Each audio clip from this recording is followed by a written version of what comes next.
Olá, seja muito bem-vindo a esse vídeo. Aqui nós falamos sobre perícias judiciais na área de SST, Saúde e Segurança do Trabalho. E hoje eu vou falar um pouquinho sobre as perícias que eu tive essa semana. Ou melhor, vou falar de um caso específico. A gente acredita que passando as informações aqui dentro do nosso canal pode te ajudar em situações similares. Então eu tinha algumas perícias judiciais para realizar essa semana. Como vocês sabem, ou aqueles pelo menos que acompanham nós aqui, as judiciais eu procuro concentrar o máximo de perícias no único dia. Essa perícia específica foi no primeiro horário que eu marquei, que foi às 8h30 da manhã, e a situação foi a seguinte: conduzindo a perícia, conversando com as pessoas, depois no momento da diligência propriamente dita, numa pequena fábrica de pequeno porte, eu percebi que as esteiras da máquina de embalagem eram duas, as duas estavam funcionando. De repente, na hora que eu fui fazer as medições, eu vi que uma das máquinas estava parada e a outra estava funcionando. Nesse momento eu perguntei pela pessoa responsável da fábrica que estava acompanhando a perícia e ele falou que na realidade tinha queimado uma resistência. Eu achei estranho, porque na realidade quando a gente começou a circular pela empresa, né, eu vi que estavam ligados e de repente ela parou. Aí são duas situações, né, que pode ter acontecido. Ou foi uma parada proposital para evitar que eu fizesse a medição correta com relação à parte do ruído, já que era uma perícia de insalubridade, ou realmente teve um problema na máquina justamente no momento onde eu comecei a fazer a perícia. Muitos de vocês nesse momento devem estar falando, com certeza foi parada proposital. Para o perito, não cabe, não é tão importante se foi proposital ou não. É claro, se foi proposital, ele está querendo te enganar você como um perito judicial, né, para você fazer o seu trabalho corretamente. Mas depois de um certo tempo já fazendo perícias, com a experiência, você tem que estar preparado para esse tipo de coisa. E tem alternativas bem simples para você resolver esse tipo de coisa. E nesse caso específico, era de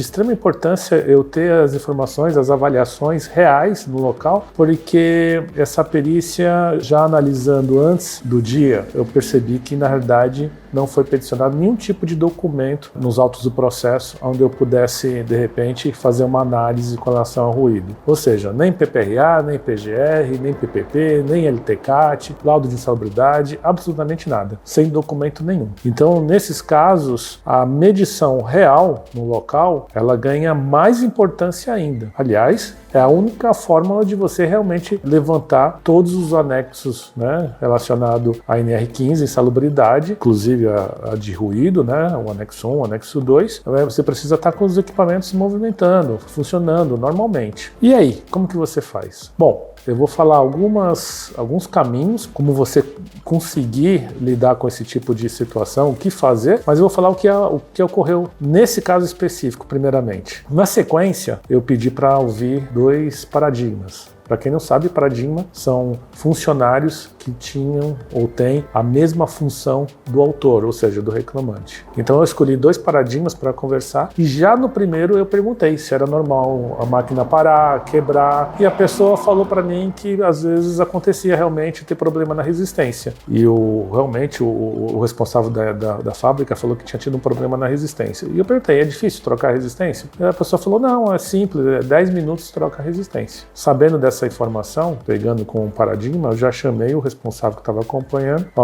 quanto tempo você leva para trocar a resistência? E ele confirmou, 10 minutos, 15, de 10 a 20 minutos. Ok, então pode trocar que eu vou esperar. Por que isso? Porque você precisa fazer a avaliação da forma correta. E nesse caso, eram 2 embaladoras, 2 máquinas, esteiras, onde essa máquina faz a embalagem do determinado produto alimentício, onde faz toda a diferença, tá? Uma só funcionando e a outra não. E, inclusive, a reclamante, em um determinado momento, ela falou, olha, a máquina que está parada é a mais barulhenta. Então, ganhou mais importância ainda que eu fizesse essa avaliação. E aí, o responsável se prontificou a trocar, ele fez realmente a troca, demorou uns 15 minutos, e aí eu consegui fazer a avaliação corretamente, ou seja, com as 2 máquinas em funcionamento. Aí você deve estar me perguntando, tá, Rogério, você conseguiu que funcionasse. Mas se por acaso fosse uma máquina que tivesse em manutenção, não fosse possível ela, de repente, colocar em funcionamento na hora da perícia, perícia, né?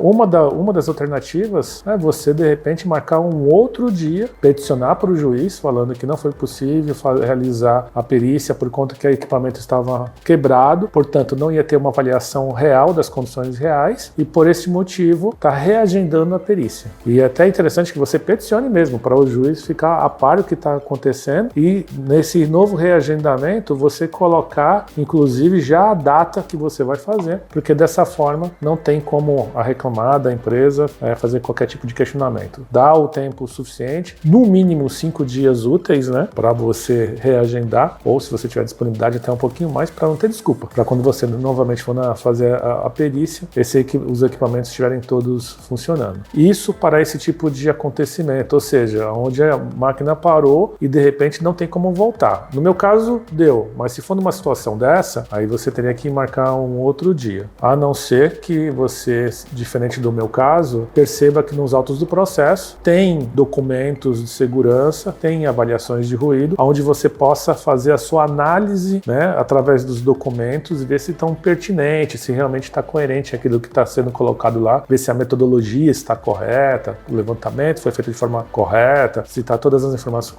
informações com relação aos equipamentos de medição, né? Aí você fazendo essa análise, de repente você pode ou não utilizar as informações da documentação. No meu caso, não era possível, né? A sorte que a reclamada conseguiu fazer o equipamento voltar e eu fiz as medições sem maiores problemas, tá? Então esse tipo de situação pode ocorrer, você tem que ficar atento. Aliás, muitas vezes, em muitas perícias que eu já fiz, aconteceu de não estar, de repente, todos os equipamentos em movimento, ou porque estava em manutenção, ou porque quebrou no dia, ou simplesmente porque não tem produção suficiente. Depois da pandemia, muitas empresas, muitas fábricas tiveram esse tipo de problema. Suas produções diminuíram e, consequentemente, não tinham como colocar todo o efetivo em funcionamento. Mas você sempre vai ter algum caminho.